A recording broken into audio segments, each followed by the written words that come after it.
Yuta Okkotsu has been holding the attention of just about every Jujutsu Kaisen fan for quite a while now, and rightfully so. With him recently popping off in the manga and concluding his fight in the Sendai colony, just about everywhere you look in the community you'll see someone talking about Yuta. Whether they are analyzing his character, predicting some upcoming fights, or trying to scale the limits of his power, you will see people discussing him. And in this video, I wanted to talk about that power that Yuta has at his disposal. And rather than scale it or try to determine how much power he has, at least in this video, I want to discuss how he got that power and why in such a short amount of time he went from a non-sorcerer civilian to a special grade that is supposedly only second to Gojo in strength. So let's talk about the true source of Yuta Okkotsu's power.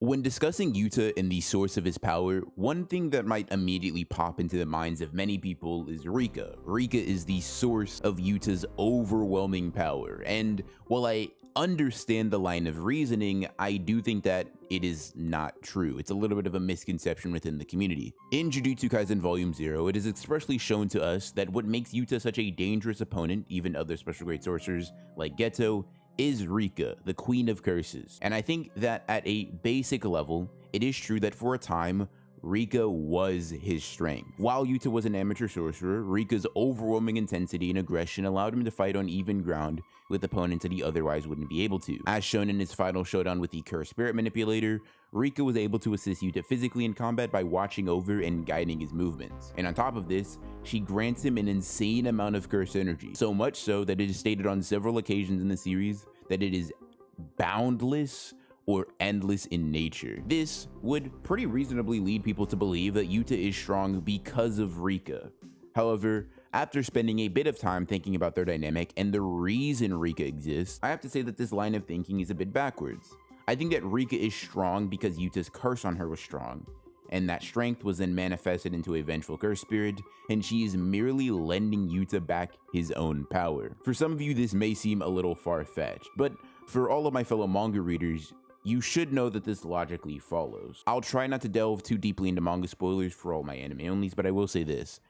After Yuta dispels Rika's curse, he's stated to lose quite a bit of power.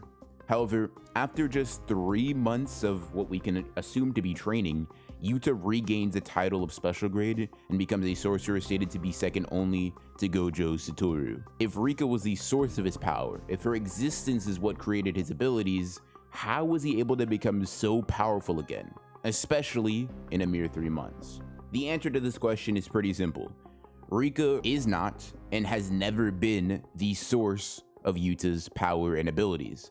At least she was never the true source, the root cause of it all. She was merely a vessel that allowed Yuta to manifest his own potential. Subconsciously or consciously, Yuta creates a creature that allows him to use his own dormant abilities, and what this means is that Yuta has always been this well of curse energy, and Rika was merely a faucet that allowed him to drink from that well. Now, one question I can see popping into many people's minds is, if Rika is not what makes Yuta strong, then why is his full capabilities only brought out with Rika? Well, it just goes back to what I was saying earlier. Yuta most likely uses Rika as a way to control the flow of power.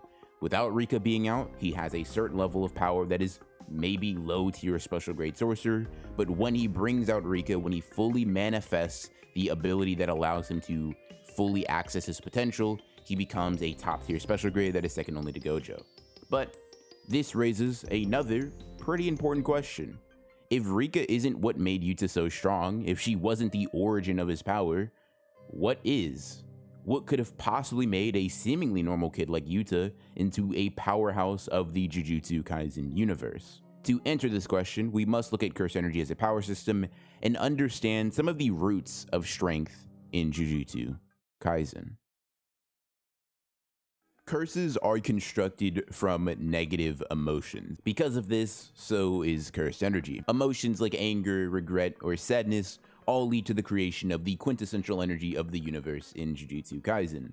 The more negative emotions you have at your disposal, the more cursed energy you have. And the more cursed energy you have, well, the stronger you can become. Obviously, if you've watched Jujutsu Kaisen, you know this. Now, if you have enough of this energy, you could enter the top tiers of the verse even without much of a quality curse technique or the intelligence to utilize it. We see that the brain-dead finger bearers can literally achieve special grade status just by having a ton of cursed energy, even though they can't use it intelligently and they don't use any particularly broken or hacks techniques. This means that in the hands of someone who can think, who can strategize, and someone who has a lot of cursed energy is likely to dominate a majority of the verse if they have this transcendent amount of power.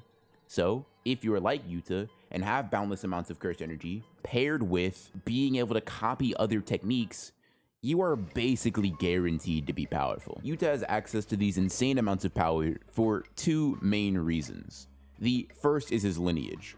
At the end of Jujutsu Kaisen 0, Gojo makes a passing comment about Yuta and his background.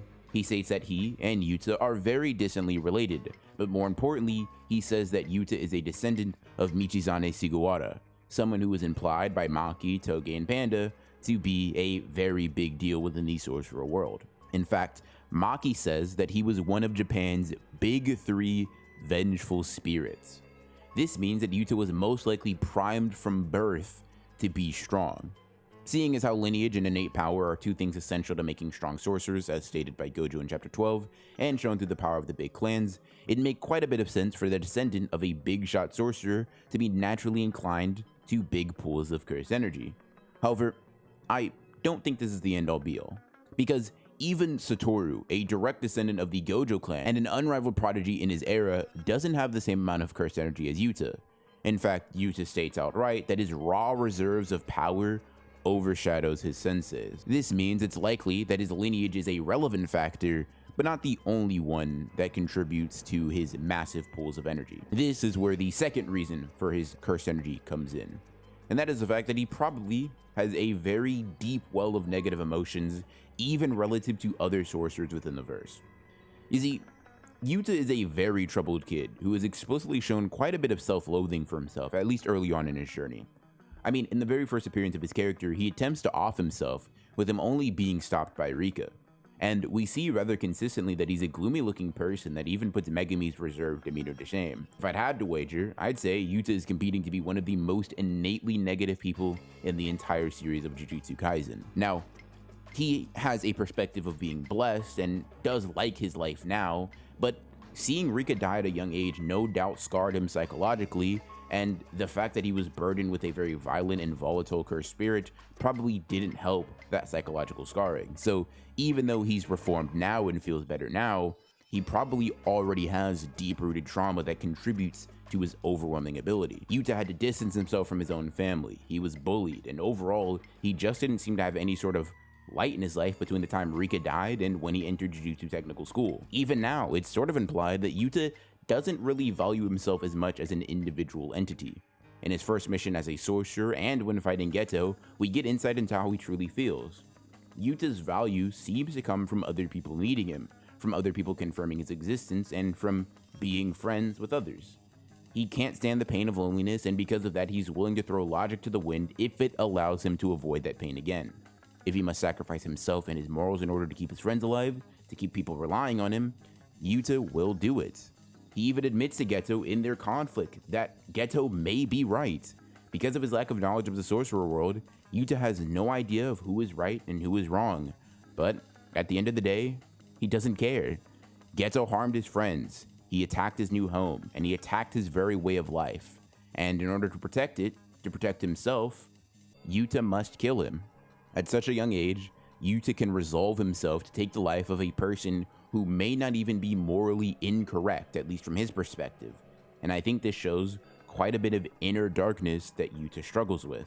To hate loneliness and oneself to the extent that Yuta does most likely causes his already naturally high cursed energy reserves to swell and created the beast of a sorcerer that he is today. As Gojo has said, love might be the greatest curse of them all, and Yuta's need to be loved by those around him, his own lack of self-love, and the curse of love in Jujutsu Kaisen seems to be the origin of Yuta Okkotsu's power. In any case, I hope you guys enjoyed today's video. If you did end up enjoying this video and want to see more like it, consider subscribing and hitting the bell. This is going to be one of several Yuta videos that I'm going to be dropping pretty soon. I have a bunch of CBR lists where I talk about it. I have a analysis on his character, and I even have a video where I'm going to be pitting him against some other characters in the verse. So look forward to all of that. With that being said, I hope to see you guys very, very soon in the next one.